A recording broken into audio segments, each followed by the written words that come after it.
purpose is what you make of it. Hello, this is Adriana James, the author of the book Values and the Evolution of Consciousness. We live in a world ridden with conflict. Everyone knows about it, and only a selected few have any motivation to do anything about it. I know you've been searching for something, haven't you? There is so much information out there, that's the truth. So how do we know what's relevant and what is not? For example, there are millions of volumes on marketing, on relationships, on politics. And even if you could read them all, how would you know which one's right and what works in theory versus practice? What's tangible application and not just theory? Now, this book is a tangible approach to the evolution of society. Now imagine that you are able to predict the responses of the person you are interacting with. Imagine that you want to convince them of something that they would like to do or achieve. Knowing how they will respond, then, you can talk to them not in your way, but in their way, and lead the conversation to a satisfactory response for both of you. How would you like to get on the path of what to do right now, in your community, and in your personal life, be it emotionally or financially, in your dealings with relationships or children, as well as in business?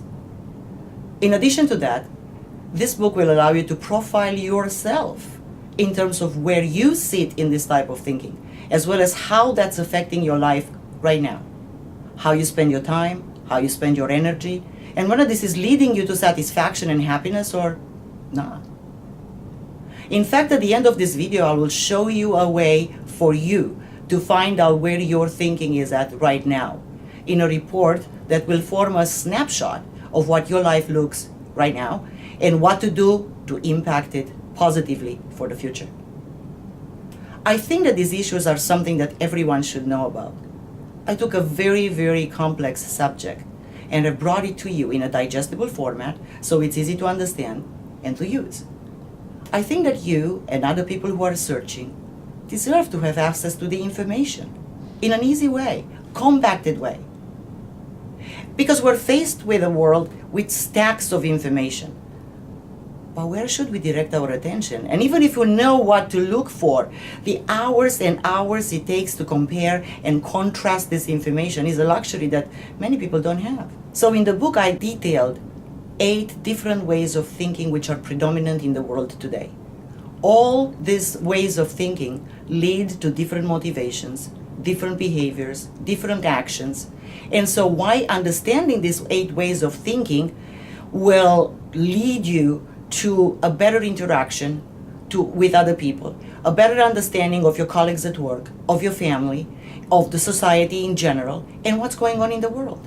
Large corporations, for instance, dump oil in the water and they won't do anything about it until it becomes a problem for them. Others think that these companies should feel guilty, right? But they don't. Are they simply evil, or do they act based on different values which do not allow them to feel emotional about their actions? I bet you never considered that. So are the people thinking that way absolutely bad people? And are the people who think that these corporations should feel guilty always right? We all know that everyone does something, whether we deem it good or bad, with a positive intention in mind. So someone will have a positive intention to steal a car, and another to buy some flowers. So the behavior is different, but the intention is the same. Ultimately, the intention is good. So instead of getting plugged into people's behavior and getting emotional about it, by understanding the way, or even better, by understanding the why of why someone does something, or the why in their life, you're able to shift your perspective and insight of them by understanding their thinking and their motivation. And then there is something you can do about it. So what depicts their behavior is where they are in their thinking and their values. And by understanding this, you, as an individual, will be able to make better choices and be more resourceful in times that would ordinarily make you sad or angry or fearful. So here are some questions I began to ask myself as I interacted with students in the trainings and also with my coaching clients.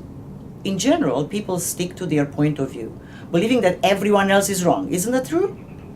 And must never stop to consider that each individual acts upon their right way. That is to say, their individual values.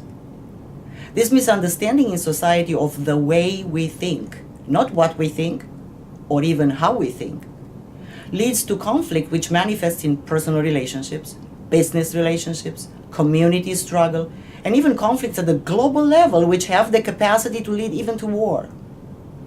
There are 8 different ways of relating to the world, and those are called values levels. They are described clearly in the first part of this book.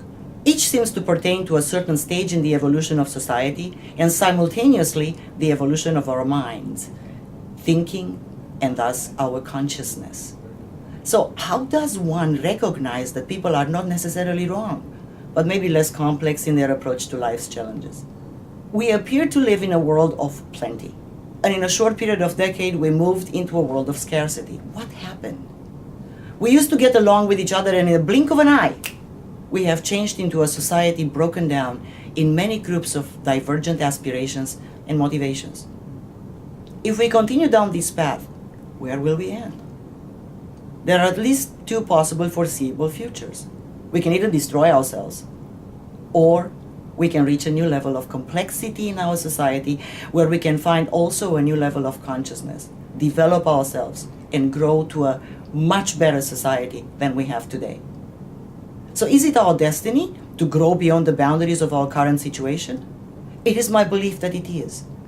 But it won't happen without us, 1, recognizes where we are as individuals and also in society, 2, learning how to change our motivation, and 3, learning how to cooperate with each other in ways that do not point fingers and create more conflict, by understanding how we think. Individual values are the root of that, and this book is about this and much, much, much more. Truthfully, there are many ways in which we can demonstrate resilience and take action to fix the ills of the world. But we cannot fix anything unless we first understand how the world is constructed, and more importantly, how we, as individuals, act and behave based on our individual values. Because these values direct our motivation in doing something or not. They are directly related to our behaviors. Think of this. Think of this. Why do some people think of conquest and power while others think of loving relationships and sharing? Why do some people seem to have compassion while others seem to be cold and cruel?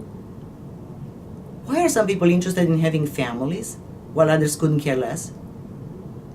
Why are some people becoming entrepreneurs who make the most out of life's opportunities? Why do some people want to become leaders? And at the same time, there are others who don't. Why do some people want to be self-reliant? And why do others don't even want to be considered for that? Why is it that some are resigning their conscience and do horrific things? And why do others refuse to take responsibility for themselves? Why do we have individualists versus collectivists? Why are some people flexible and want to change and others are stuck? It's very easy to point fingers and say, oh, they are just bad. But it's not so. Now, a little secret fact known only to selected people is that all those behaviors are directed by individual motivation. And individual motivation is directly related, or directly linked, if you wish, to our values. We all hear a lot of talk about the right or wrong values, but what we're not told is that each person acts upon their personal values.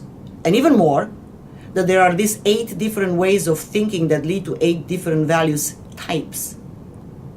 In other words, values are personal. Moreover, values are mostly unconscious, and we act upon our values automatically and out of conscious control.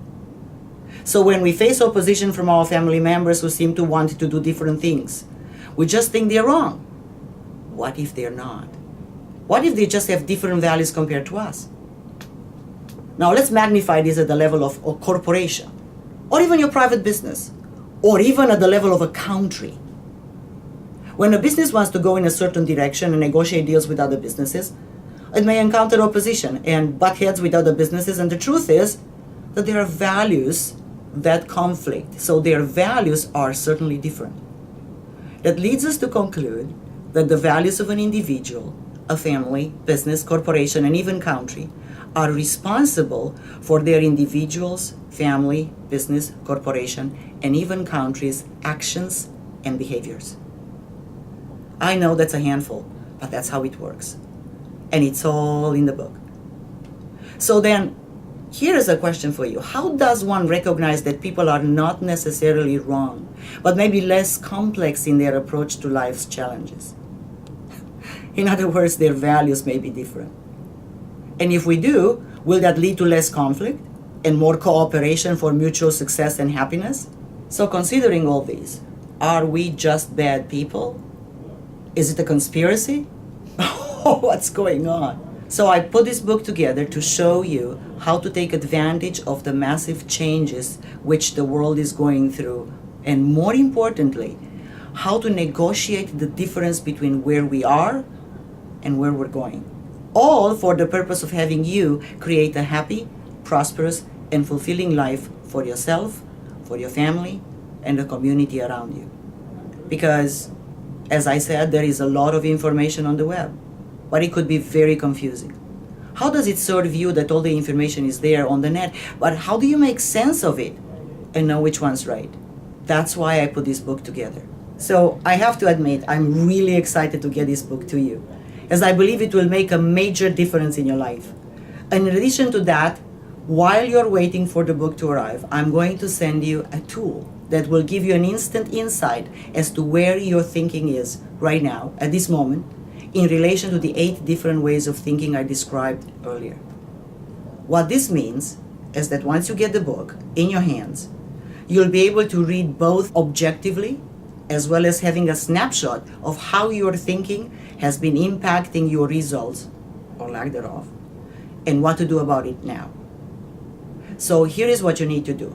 First, you need to click on the button to my right and order the book at Amazon. Then send us an email with your receipt to gifts@adrianajames.com, and we will deliver directly to your inbox a values inventory worth $150. And once you will receive that, click on the link provided in our response and take the test, and keep those results in mind as you read the book.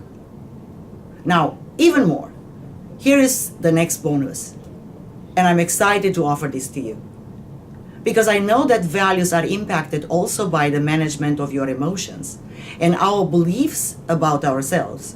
For a limited time, when you order the values books, I'll also send you the first edition of my book, Timeline Therapy Made Easy. But this offer is valid only while stocks last. So that's it, folks. Signing off, this is Adriana James. And remember, true purpose is what you make of it. So go out and make it now.